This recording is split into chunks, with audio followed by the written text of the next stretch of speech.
Di tengah-tengah kegusaran yang terjadi tanpa disengaja, Detektif Jung melihat beberapa anggota gangster berada tepat di depan tempat perjudian milik seorang bos gangster yang paling ditakuti dan dihormati.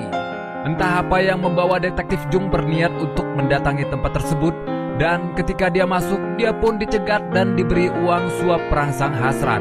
Namun bukannya terangsang, Jung seketika emosi dan memaksa untuk masuk ke dalam.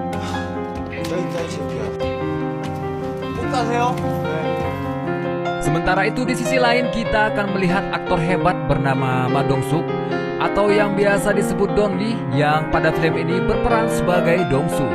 Dia adalah seorang bos gangster nomor 1 yang paling sadis dan brutal di kalangan para gangster lainnya. Hal itu pun terlihat jelas setelah beliau selesai memukul sebuah samsak yang ternyata isi di dalamnya adalah seorang pria yang mungkin telah berani macam-macam dengannya.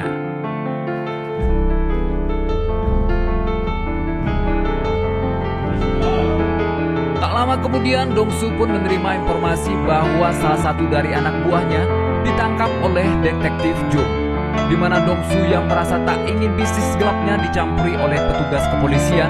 Lantas beliau pun menelpon atasan Detektif Jung yang telah disuapnya agar dapat menyelesaikan masalah tersebut. Setelah selesai mendengar keluh kesah dari sang bos gangster, atasan Detektif Jung pun mencoba untuk memberikan teguran halus kepada Jung dan memerintahkan Detektif Jung untuk segera menuju TKP pembunuhan semalam. Setibanya di TKP, Detektif Jung mencari beberapa bukti serta petunjuk hingga akhirnya Jung menemukan bekas goresan di bagian belakang mobil milik sang korban, yang mana Detektif Jung berasumsi bahwa mobil milik sang korban sengaja ditabrak dari belakang oleh pelaku pembunuhan tersebut. Scene pun berpindah memperlihatkan pertemuan dua orang bos gangster yang tengah membicarakan sebuah perdamaian dan perselisihan di antara mereka berdua. Namun di balik itu semua, rivalnya yang bernama Sang-du lantas mengutarakan niatnya untuk meminta sedikit wilayah kekuasaan yang dimiliki Dong-su guna memperluas bisnis gelapnya itu sendiri. Merasa sang rival dikasih hati malah minta jantung, Dong-su pun menjadi sedikit kesal bercampur emosi.